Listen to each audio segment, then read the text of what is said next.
જીએ લતીફ, જીએ શાહ સચલ સામીची बोली नौ न्यापूची अदबी गुलशन प्रोग्राम सा मां वीना श्रृंगी अव्हांजी ख़िदमत में हाज़िर आहियां।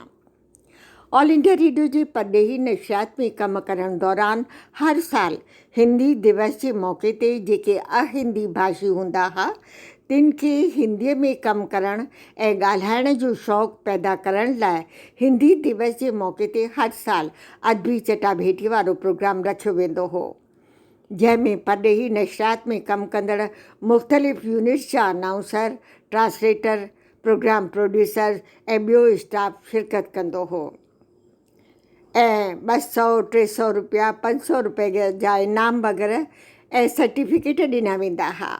ऑल इंडिया रेडियो जी परॾेही नशियात 24 ज़बानुनि में प्रोग्राम नशर कंदी हुई ऐं 24 कलाक प्रोग्राम हलंदा।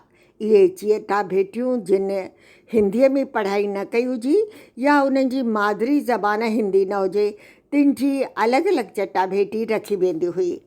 कविता पाठ, कहाणियूं, मज़मून या वरी एक्सटेम्पो के मौज़ूअ ते ॻाल्हाइण, इन में नेपाली, सिंधी, उर्दू, दरी, बलोची, सिन्हली जिन बि 24 ज़बानुनि में नशियात थींदी हुई उन्हनि जो स्टाफ शिरकत कंदो हो। इनाम याफ़्ता कविताऊं, कहाणियूं, मज़मून वग़ैरह रेडियो जे मैगज़ीन राजभाषा में छपजंदा हुआ। चटाभेटी में मां बि हिसो वठंदी हुअसि। कॾहिं पहिरियों इनाम त कॾहिं ॿियो इनाम ज़रूरु मिलंदो हो ऐं रेडियो जी हिंदी मैगज़ीन राजभाषा में मुंहिंजी हिंदी ऐं उर्दू जूं कविताऊं छपजंदियूं रहियूं। इन खां सवाइ इंफॉर्मेशन ब्रॉडकास्टिंग जे पब्लिकेशन डिवीज़न जी मैगज़ीन में बि छपियूं। मूं सलीस उर्दू पढ़ी हुई। इन जो सहारो वठी ॿोलचाल वारी भाषा में कविताऊं लिखणु शुरू कयूं। अव्हांजी ख़िदमत में 2 कविताऊं पेश करे रही आहियां। कवर ते जेका तस्वीर शामिल कई आहे शाइर अयाज़ गुल तरफ़ां मुंहिंजी यादगार तस्वीर जी डिजिटल आर्ट जी सौगात आहे। शाइर अयाज़ गुल जा थोरा। अदबी गुलशन में पंहिंजूं 2 कविताऊं अव्हांजी ख़िदमत में पेश करे रही आहियां। हिकु तवील रात का सफ़र ऐं ॿी कविता उलझन। पहिरीं उलझन उनवान वारी कविता अव्हांजी ख़िदमत में पेश करे रही आहियां। उलझन।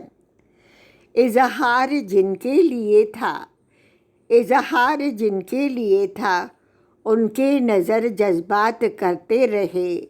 जो कलाम करते थे वह हम कलाम हो गए, जो कलाम करते थे वो हम कलाम हो गए।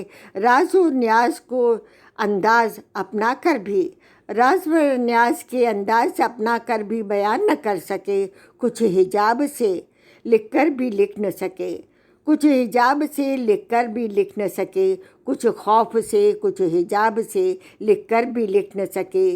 दिल ही दिल में समाकर खुद को बचाते रहे, दिल ही दिल में समाकर खुद को बचाते रहे और यूं ही जहन व दिल को उलझाते रहे, और यूं ही जहन व दिल को उलझाते रहे। उलझन कविता खां पोइ तवील रात का सफ़र उनवान वारी कविता अव्हांजी ख़िदमत में पेश करे रही आहियां। हीअ कविता पब्लिकेशन डिवीज़न जे मैगज़ीन आजकल में पब्लिश थी आहे, जंहिंजो एडिटर राज नारायण राज हो। दरअसल इहो आजकल जो ख़ासि इशू निकितो सिंधीअ ते, जंहिंमें सिंधीअ जे शाइरनि जूं सिंधीअ वारियूं कविताऊं, कहाणियूं, मज़मून वग़ैरह उर्दू में पब्लिश कया विया हुआ। इन में नारायण श्याम, एम कमल, कृष्ण राही, गोबिंद माली, कीरत बाबाणी, पोपटी हीरानंदाणी, सुंदरी उत्तम चंदाणी, कोमल ऐं ॿियनि सिंधी अदीबनि जूं रचनाऊं शामिल आहिनि।